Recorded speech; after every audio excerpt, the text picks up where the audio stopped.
He's playing against Pragnananda, who has white and starts with the king's pawn to a4. Carlsen responds with the Sicilian c5, knight f3, d6, the d4 push, it's classic for now, the exchange on d4, knight f6 attacking the central pawn, knight c3 to defend, and here Carlsen plays a little move, a 6. Why do I call it a little move? Because beginners or less experienced players might be surprised to see this pawn move when there are so many other pieces to develop. But in reality, this pawn move in the Sicilian is very common. It's what's known as the Najdorf variation. Now, something amusing is about to happen because facing Carlsen's Najdorf variation, Pragnananda isn't going to play the first theoretical move, nor even the second, not even the third. He's going to play, listen closely, the 15th theoretical move. The 15th. You have to understand that here there are many common bishops. Bishop e3, bishop g5, bishop e2, bishop c4, even bishop d3. We have the f3 pawn, the f4 pawn, the g3 pawn, the a3 pawn, the a4 pawn, even the h3 pawn. But the 15th theoretical move here is the pawn to h4. And that's what Pragnananda is going to play. So why is he playing this? It's clear he's trying to steer Carlsen away from his theoretical knowledge and his precision in this opening. And then white in the Sicilian defense might look to go for queenside castling. They could do both kingside castling and queenside castling. It's harder for the black to do queenside castling. Not impossible, but harder, more delicate at least, because the absence of the c-pawn could weaken the defense of the black king. So it's more common in the Sicilian for the black king to linger in the center as long as possible, or eventually head for kingside castling. And so this move to h4, well, it's the first step toward an attack on a future kingside castling by black. As I said, this h4 push is very, very rare, but there are still a few instances in games, a few appearances, and most of the time black has responded with e5. But not Carlsen. He's going to respond with the pawn to h6. He's certainly trying to steer Pragnananda away from his theoretical opening preparation as well. And now Pragnananda will return to a more classic development, bishop c4, pawn e6, that blocks the bishop, of course. Pawn a3, you have to understand that black might look to play b5, chasing the bishop, b4, chasing the knight. And so a 3 comes to control this b4 square. And also offers the bishop a retreat square that he'll use very quickly. Knight c6, the bishop goes to e3, bishop d7, and then the retreat of the bishop to a 2 because the bishop is exposed anyway, exposed to moves like b5 or the arrival of the rook or the queen on the semi-open file.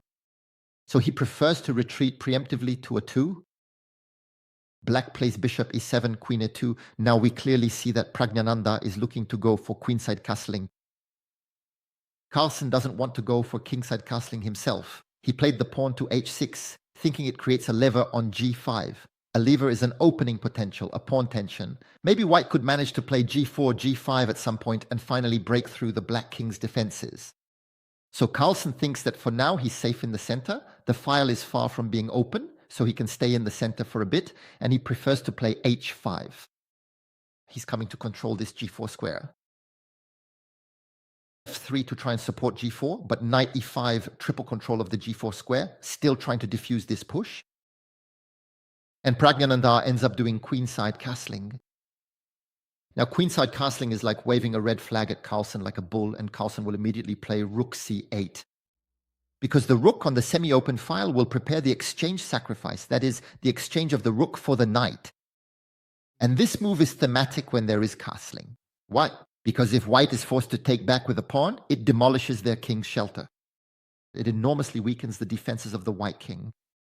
And usually white avoids such a capture. Or else they organize themselves to be able to take back with a piece. For example, by playing queen d2, queen e1, bishop d2. So when the queen isn't on e2, we can even have retreats of the knight to e2. But not Pragnananda here. He's going to leave this ability for Carlsen to sacrifice the rook for the knight. It's going to be exciting, chaotic, but exciting. Pragnananda plays bishop g5. And so we have rook takes knight coming up. Pawn takes back. The queen who arrives has 5. Pragnananda plays king b1, queen takes a tool. And the white king's defenses have been shattered. Nevertheless, there's something that still speaks in favor of white, which is that the black queen is isolated. Ultimately, there's no ability for the black queen to be supported by other black pieces. If there were one or two other black pieces able to collaborate with the queen, then it would be dramatic for the white king's safety. There would be mating attacks. But here in this position, the black pieces aren't arriving, and Praggnanandhaa is going to start the counterattack.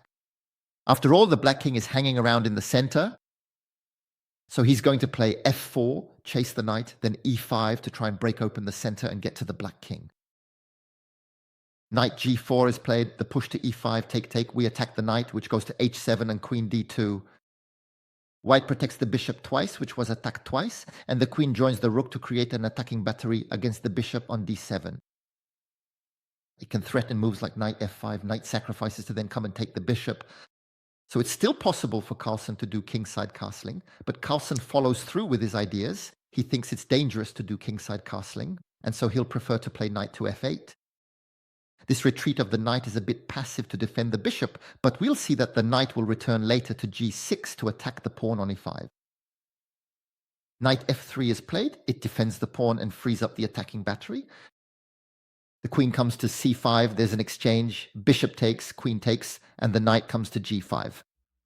Now it's directly possible for Carlsen to take the e5 pawn. He doesn't do it, he's going to play knight g6 first before taking this pawn. But Praggnanandhaa, he leaves this pawn. Why? He wants to open the lines to be able to reach the black king. He has the bishop, the rook, and the queen on the d-file. He wants to have the rook on the e-file, the knight nearby, so even if we don't see anything direct, it's still a lot of pressure on black's side. In the position knight g6 was played, knight e4 looking for the d6 square, knight takes e5, knight d6 check. That breaks castling for the king, which goes to f8. And the rook joins the fight. Rook f1 threatens to take on f7. Now there's the knight on e5 protecting, but knight f6 is played to cover the weakness on f7. Queen d4, Praggnanandhaa attacks Carlsen's knight, which goes to g4, and white takes the pawn on b7. Now this position is very hard to evaluate, right? The computer gives a slight advantage to white. It's true that they are up the exchange. On the other hand, their pawn structure is very, very weak, with isolated, doubled backward pawns and weak squares all over the place. And being up the exchange is an asset, but knights, after all, they can make forks. It's always dangerous. And black still has 4 pawns against 2 on the right side of the board. Carlsen plays bishop b5. He attacks the rook. Praggnanandhaa is going to offer a queen trade. Knight e8. He forces the queen exchange, and now he plays c4. And this c-pawn, look at it closely because it's going to be the architect of white's victory, this passed pawn.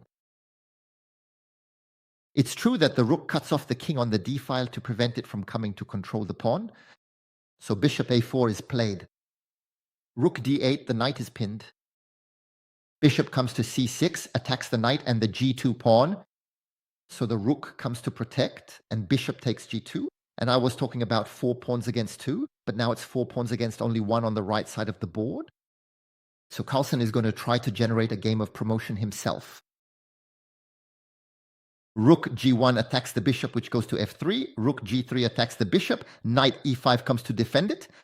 The push of the passed pawn, the c5 pawn, and here Carlsen reacts g5. He's looking, in case of a capture, to free the h-pawn.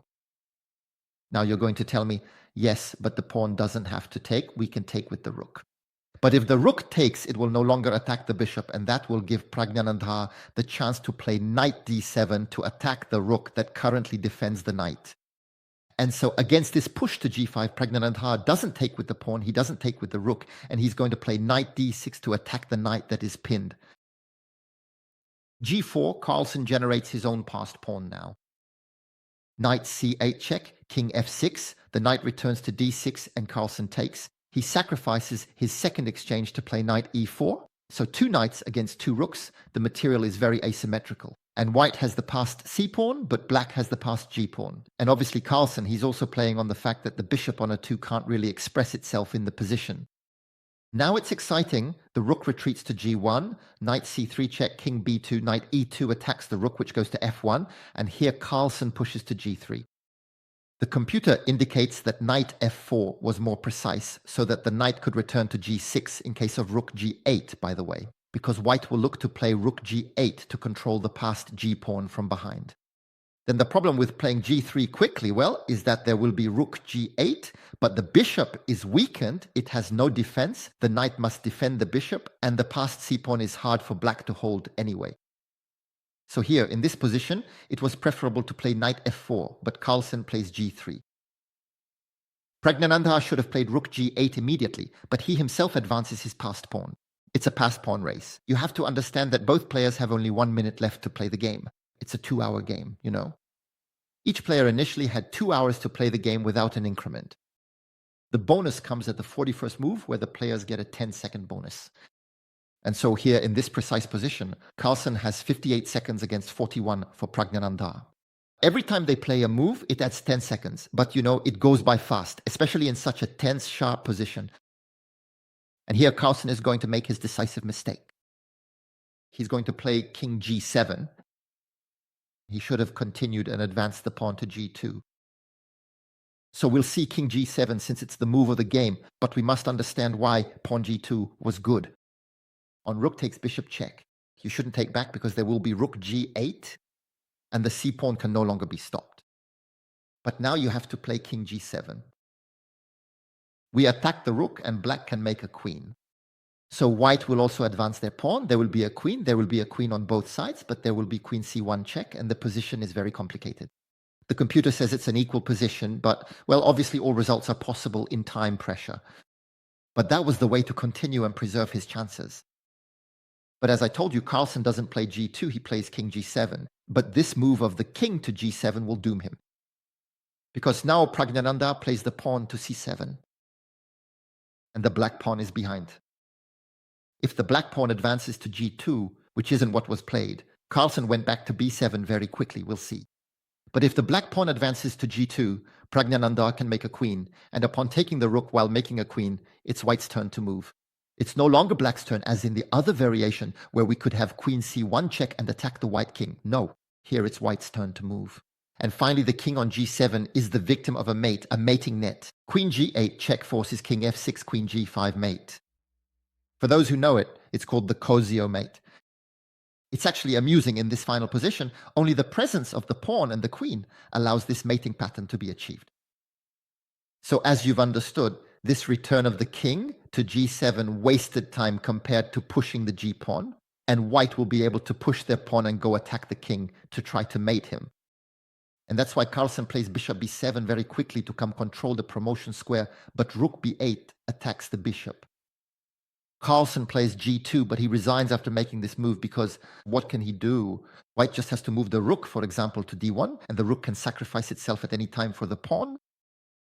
On the other hand, black is helpless. The rook will take the bishop, or at least deflect it, and white will make a queen. It will be a queen against nothing, really. And so Carlsen resigns. Now let's look at the standings. It's a bit of a strange ranking because the points awarded are somewhat unusual.